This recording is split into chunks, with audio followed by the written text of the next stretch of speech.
Today we're doing our first rookie mock draft of the season. We're just doing one round, one QB, and this mock draft was just sent to me from a subscriber, and they're like, hey, missed you doing these drafts. Let's run one up real quick. So that's what we're going to do. If you weren't here during the off season, I would go over mock drafts for the rookie draft class about every other day, giving you different angles of how a draft could go, different ways drafts could be. A lot of people would send them to me.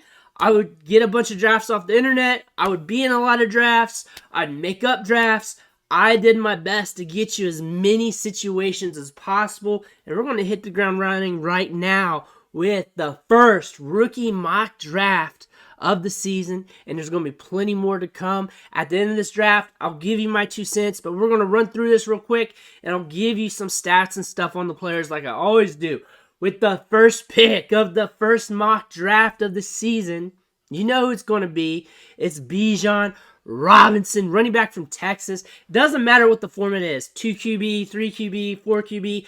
Bijan Robinson is the consensus 101 of this year's draft. I'm going to try and find drafts where he's not and go over those just so we can see what those drafts look like. But he was a big-time 5-star prospect out of high school. Not just a 5-star prospect, but like one of those 5-star prospects that you know is a big deal, that you're just watching from the rip.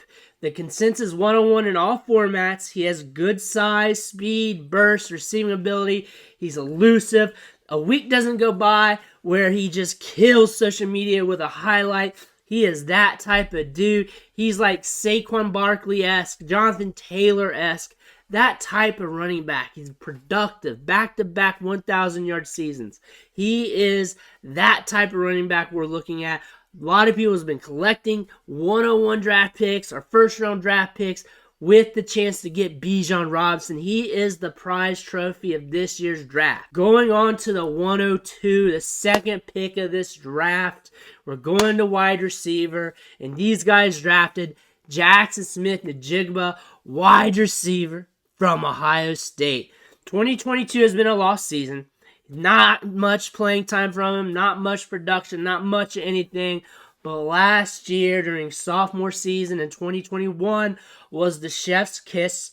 People still talk about it. People still have him propelled up because of it. Had 1,500 yards, 9 touchdowns as a sophomore. That bowl game against Utah where he had over 300 yards and 3 touchdowns is what sticks out in everybody's memory. 4.01 yards per route ran, 8.3 yards after the catch per reception, 790 yards after the catch on the year last year. He's a polished route runner with strong hands.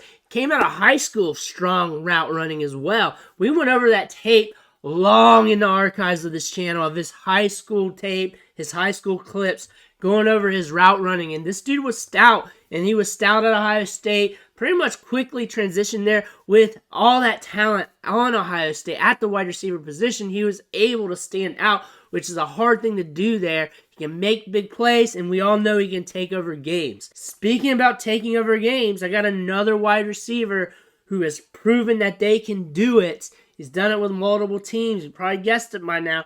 But at the 103, the third pick here, we got Jordan Addison, wide receiver from USC, formerly from Pitt.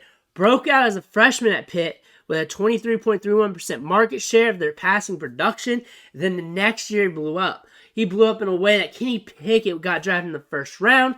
1,500 yards, 17 touchdowns, was making plays left and right, showed off ball skills, made plays deep downfield. Then he transferred to USC, and you know what? It's been a decent season there. There's a lot of competition there for targets, a lot of competition there for touches in general, but he leads the team in receptions, yards, and touchdowns in the passing game.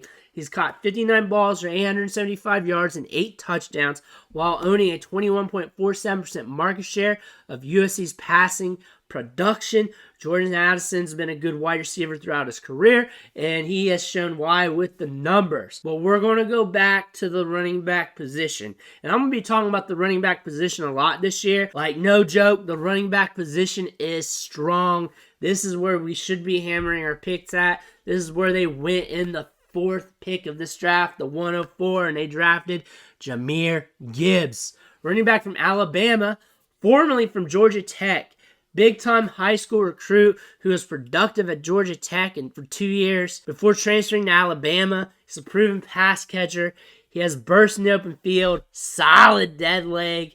He can really take over a game. He showed how good he was over at Georgia Tech. And during the early stages of this channel, I had videos talking about him, talking him up during his tenure at Georgia Tech. And then transferring to Alabama, doing what he did this year, even though it wasn't hyper productive, he still had his games, he still had his moments, and looked like he can be a productive asset at the next level. So let's see what he can do. He has been productive at 2 collegiate programs. Another running back here we're going to talk about in the first round this year is going to be chock full of running backs left and right.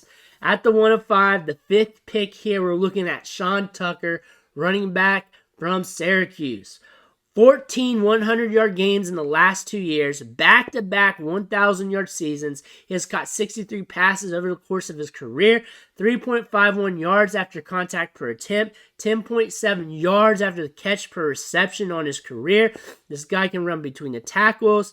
He can catch the ball in the backfield and house it. If he gets in the second level, he's a threat to score, has a little bit of size on him. He's listed a little bit above 200 pounds, but when you look at him, you can tell he's got some team thick on him. So Sean Tucker is a very interesting running back prospect. He's been productive.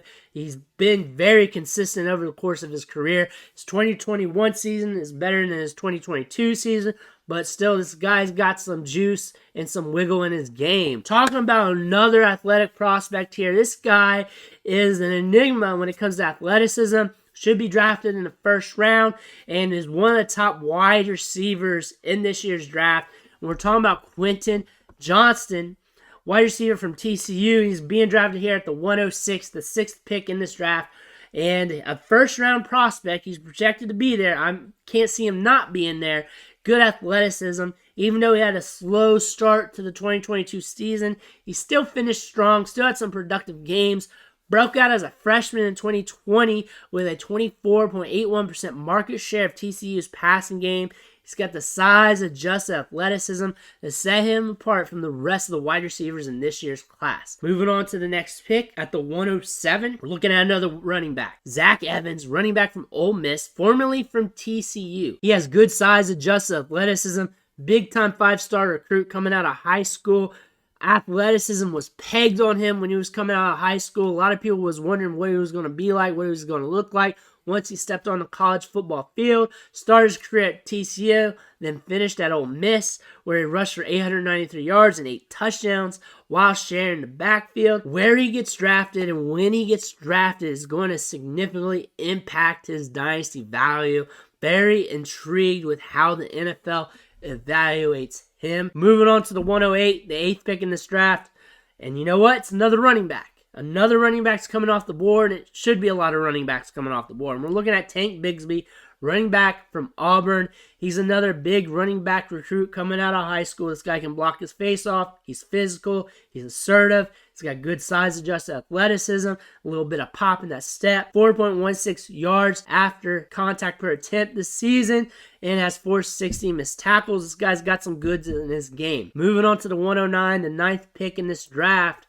We're going tight end. You might be able to guess it here, and it's Michael Mayer, tight end from Notre Dame.